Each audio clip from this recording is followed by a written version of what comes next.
निकाला और इमरान खान ने इनको वहीं लाकर खड़ा कर दिया। एक तो इन्होंने खुदकुशी की, हालात को इस नहज तक ले आए, और दूसरी जानेब लगातार कश्मीर में हालात इनके हाथ से निकल रहे हैं। कश्मीर की सूरत हाल मैं आपको बता देता हूं। सबसे पहले तो एक मुराद सईद का स्टेटमेंट है, वो भी आप सुन लें। मुराद सईद ने भी जवाब दिया है DGISPR को। जवाब तो बड़ा तफसीली है, लेकिन मुख्तसर मैं आपको बताता हूं लुब्बे लुबाब क्या है जो मुराद सईद ने कहा। उन्होंने कहा DGISPR ने आज पाकिस्तानियों की शहादतों का जिक्र किया, कितनी बेशर्मी से शहादतों का जिक्र करते हुए कहा कि हमारी कारकर्दगी अच्छी हो गई है, क्योंकि पिछले साल हमारे एक शहीद के बदले 2 दहशतगर्द मरे, इस साल एक शहीद के बदले हमने 2.5 दहशतगर्द मारे। लेकिन यह भी बताया ना कि आपके अपने कितने शहीद हो गए। और दहशतगर्दी में मुतासरा ममालिक में पाकिस्तान सफ़े अव्वल में सबसे अगली सफ में आकर खड़ा हो गया पूरी दुनिया में। मैंने अपनी किताब में लिखा कि कैसे इन दहशतगर्दों को वापस लाने के लिए दलाइल दिए जा रहे थे, लेकिन इमरान खान का जवाब था एब्सोल्युटली नॉट। फिर इमरान खान की हुकूमत गिराकर PDM को लाया गया, उन्होंने कोई एतराज ना किया और अगस्त के पहले हफ्ते ही दहशतगर्दों की वापसी शुरू हो गई। मैं चीख चीख कर बता रहा था कि यह गलत हो रहा है, हमें दोबारा दहशतगर्दी की आग में झोंका जा रहा है।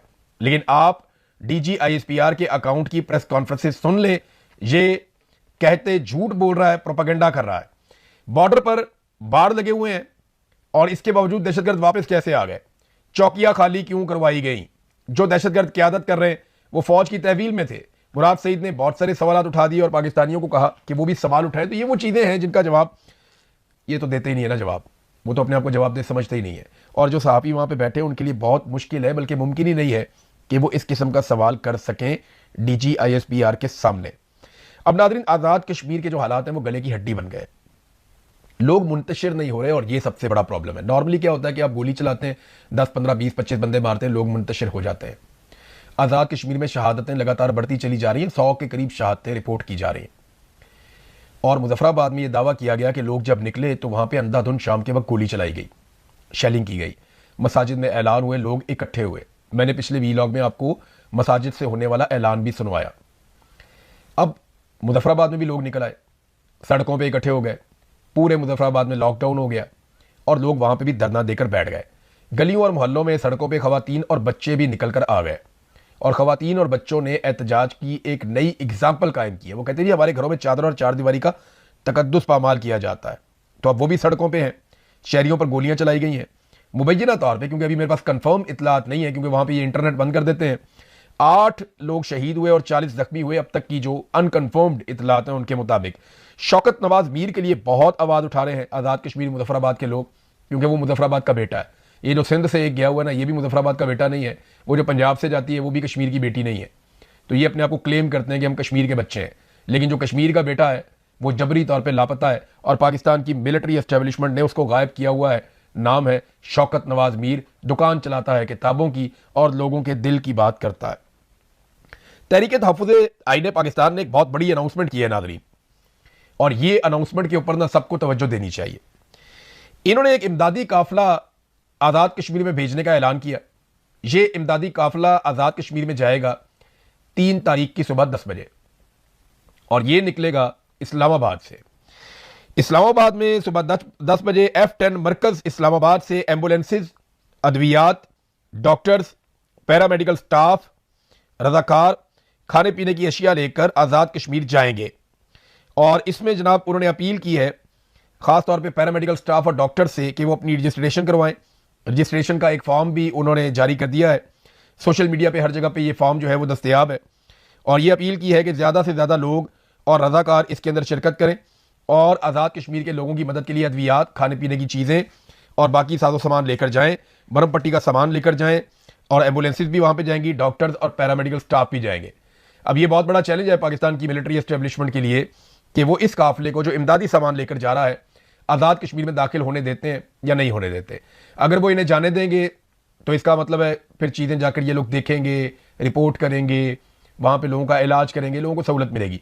और अगर नहीं जाने देते तो बिल्कुल ये वही काम करेंगे जो नेतन्याहू ने फ़लस्तीन में किया कि वहाँ पर इंसानी इमदाद को रोका गया और इंसानी इमदाद को फ़लस्तीन में दाखिल नहीं होने दिया गया। कश्मीरियों के लिए बरतानिया में बहुत बड़ा एहतजाज हुआ नाज़रीन। यहाँ पे लोगों ने आसिम मुनीर और इनके अलावा जो एक ख्वाजा आसिफ और दीगर कुछ लोगों के खिलाफ पोस्टर्स उठाए हुए थे और वो शदीद एहतजाज कर रहे थे। बड़ी तादाद में कश्मीरी रोज़ाना की बुनियाद पर मुख्तलिफ ममालिक में निकल रहे हैं।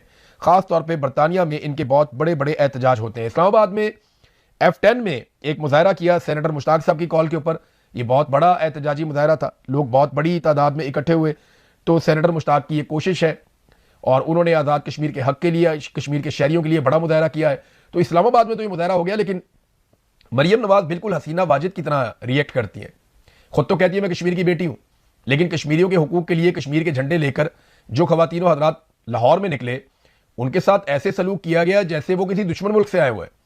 उन्हें ब्रूटली पकड़ा गया, उन्हें घसीट के गाड़ियों में डाला गया, उनसे झंडे छीन लिए गए। तो ये ज्यादती हमने पंजाब में लाहौर में देखी। इससे पहले कभी हमने इस बारे में सोचा भी नहीं था, लेकिन अब इस किस्म का तर्ज अमल है। और मरियम नवाज की सारी सियासत का खासा ही जुल्म, जबर, बर्बरियत और यही चीजें हैं।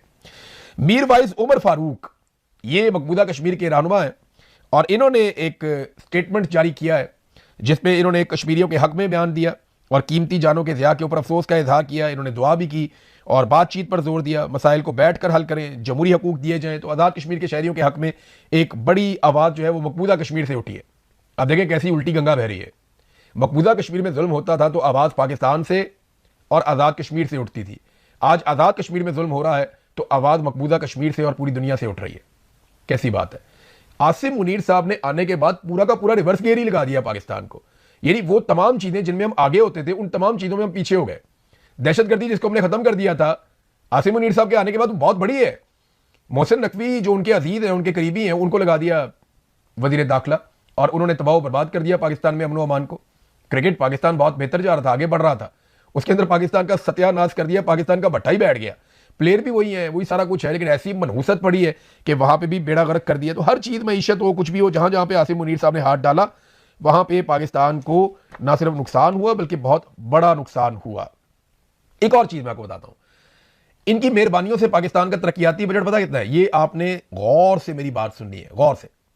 पाकिस्तान का तरक्याती बजट जो बचा है ना इनकी मेहरबानियों से, वो 1000 अरब है। कम होता होता 1000 अरब रह गया। यानी जो हमारे तरक्याती मंसूबे लगेंगे या तरक्याती काम पाकिस्तान में होंगे, उनका बजट है 1000 अरब।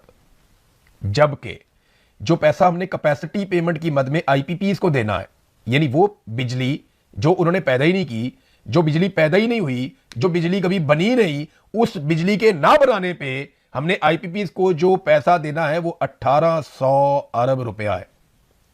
यानी तरक्याती मंसूबों के लिए लगाया कितना? 1000 अरब रुपया। और जो बिजली नहीं बनी, अपने चहीते आईपीपीज को कितना पैसा दिया बिजली ना बनाने के बदले में? मुफ्त में 1800 अरब रुपया। दुगना पैसा उधर दे दिया, यानी अपनी जेबों में डाल लिया। ये नाजरीन इस निजाम की हकीकत है। इसको हम जितनी जल्दी पहचान लेंगे उतनी जल्दी हमारी बचत हो जाएगी। हालात इस्लामाबाद और रावलपिंडी के ये हैं कि कुछ तस्वीर और वीडियोज अगर आप देखें वहां की निकाल के, तो इस्लामाबाद भी डूबा हुआ है, रावलपिंडी भी डूबा हुआ है एक बारिश के अंदर। वजह पता क्या है? बड़े बड़े लोगों ने ज़मीनें खरीद के वहाँ पे सोसाइटियाँ बना दी हैं। जो नालों के रास्ते थे ना, जहाँ से नाले गुजरते थे, जब बारिश होती है, बहुत ज़्यादा बारिश होती है, तो पानी का अपना एक कुदरती फ्लो होता है, एक रास्ता होता है जहाँ से पानी गुजरता है और वो नालों के जरिए से अपने रास्ते से गुजरता हुआ दरियाओं में जाके गिर जाता है। ये एक फ्लो है ना, कुदरती फ्लो। इन्होंने प्लानिंग की ही नहीं, इन्होंने अंधाधुंध इजाज़त दी, इन्होंने बिला